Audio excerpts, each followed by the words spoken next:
Hi, my name is Gerhard Schwartner, and welcome to Selling Power TV. Today, we have the pleasure of meeting with Bill Cates, and he is a very prolific author. He has 4 books to his credit. He's one of the Selling Power leading consultants. Welcome, Bill.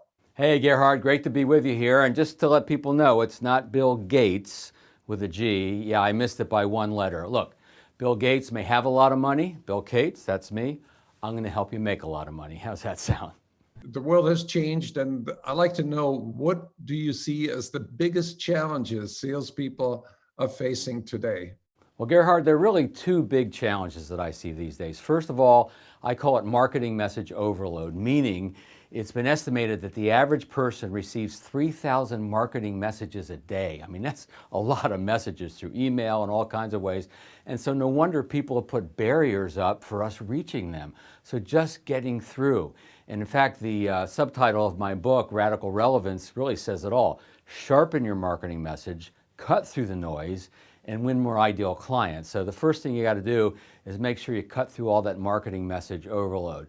The second challenge that we all face, really the biggest objection as salespeople that we face, is inertia, meaning some people are just stuck doing nothing related to the solutions that we provide. They got their head in the sand, or for whatever reason, they're not willing to make a move, or maybe the pain isn't enough for them to cause them to move forward. So they're stuck in that kind of inertia, or they're moving in a direction that they're used to moving in, and they just don't want to change. They don't want to be open to new ideas, new ways to perhaps solve their problems. So marketing message overload, just a huge amount of information coming at people. People put up barriers, and then inertia, the unwillingness to take a look at new ideas and make a change. Those are the 2 biggest challenges I think that we face these days. How do you cut through the noise, and how do you get people unstuck? Well, first, the straightest line to cut through all that noise to prospects, the people who don't know us, is to get referred, or better yet, introduced to those people by somebody they trust. You see, they're going about their business, marketing message overload, they're in inertia, we got to cut through all this, so we get referred, we get introduced, now we're on their radar. Now they'll pay attention, at least a little bit, we get our foot in the door from that borrowed trust that comes from referral and an introduction. So we got to make sure that we build our business that way. The second is to have the most relevant and compelling message we could possibly have, so that when we do reach out to them, we have something worthy of their attention, right? So the referral source can give us a lot of information about that prospect, about that person, about their business, if it's a B2B situation, so that we can have a more relevant message. And then we do a little bit of research and we see what some of their challenges might be, and then we start to craft more compelling information that will capture their attention and then start to spur them to move forward, to learn more about what we do and how we might solve their problem. So working through referrals and introductions and having more relevant and compelling messaging to cut through all that noise. Help me understand the distinction between a referral and an introduction. A referral, sometimes called a referred lead, is call George, use my name. Well, the problem with that is George doesn't pick up his phone. He's got all these barriers. He doesn't know who we are. He doesn't know why their friend is giving his name out. So that doesn't work so well anymore. So we actually got to think in terms of actually getting connected. Could be an email introduction, could be an in-person introduction. So whenever you're with a prospect or a client or an influencer and you're talking about this concept, please make sure you use the word introductions, because we've got to get connected. Now, one of the biggest mistakes people make around this is they haven't made a decision to build their business and increase their sales based on how people want to meet them. And just about every industry I've ever worked in, how does a customer or a client prefer to meet a company or a sales rep? It's through an introduction from someone else they already trust, that borrowed trust. So in my mind, referrals aren't the icing on the cake. They're not the nice things to get if we do a good job. They are the cake. So first of all, we've got to make a commitment to building a business the way people want to meet us. And the second is really a culture that we build. And there's really two levels of culture. First, there's the company level of culture, making sure that the whole company understands that we want to build our business through referrals, through introductions. So we want to create an overall culture of customer client engagement. And then thinking in terms of leverage. How do we ask? How do we be proactive? And then absolutely getting connected, creating that introduction. And then any salesperson needs to create that as well. Now, there's a book called The Ultimate Question by Frank Reichheld that talks about the Net Promoter Scores. And a lot of people know about Net Promoter Scores. And essentially, is your customer willing to introduce you? He says that's the ultimate question. Are they willing to introduce you?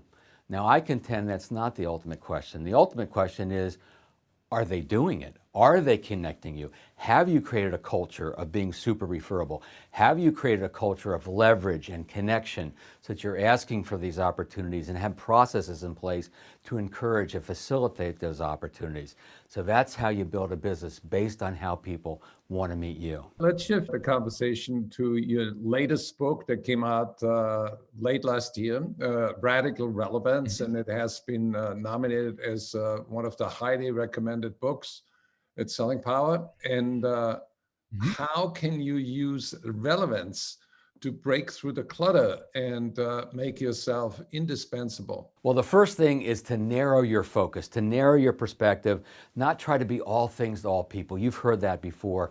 But the mistake that a lot of people make, small business owners, salespeople, is they try to make the tent a little bit too big. And so what happens is the messaging gets weaker. The broader the market you're trying to reach, the weaker the message. So what we want to do is make sure we're really clear in our target and then the bullseye. You've probably heard the term personas or avatars being bandied around these days. That's the bullseye within the market, the exact people you're trying to attract, so that all your messaging is geared to attract to those people, and you don't worry about the rest. Another way is the distinction between a critical versus an aspirational problem. Too many salespeople and businesses focus on the aspirational problems. We can help you create this. We can help you move from here to here. And while that's good, neuroscience has told us that people focus a little more on the problems, the fear of missing out. In fact, there's more energy, there's more emotional energy in the fear of losing something than the opportunity of gaining something. So what we have to do is make sure that we're focusing on problems that our prospects see as critical. If they just see the problem as aspirational, maybe someday I'll fix it, we're not in as strong a position as if we are helping them solve critical problems. And sometimes we actually have to show them how a problem that they may be facing that they feel is aspirational actually is critical. And then finally, chapter 3 in my book, Radical Relevance, I talk about the neuroscience of relevance. And I've learned a lot studying for this chapter and writing this chapter, but one thing I've learned about is the brain's need for clarity. You see, the main purpose of the human brain is to keep the organism alive, keep the human alive, right? And so therefore it's trying to actually spend fewer calories, less energy, right? So therefore, if a message that we present to them is unclear in any way, is confusing in any way, then the brain will start to shut down to it a little bit. Now, sometimes if people are really interested, they might be able to bear the focus on that, but most of the time, they won't. They'll give up. So we've got to make sure that our creativity and our creativeness and our cleverness that we like to use in how we describe what we do doesn't get in the way of clarity. Anytime we can bring a prospect clarity in any aspect of their life and their business, they will love us. They appreciate that, and they will see us as someone they want to do business with. How can people get in touch with you, Bill? Referralcoach.com is my website. And to learn a little more about my book, Radical Relevance, just go to radicalrelevancebook.com. Thank you, Gerhard. I've been a fan of your work and Selling Power for years, for decades. Great to be with you. Great to see if I can make a contribution.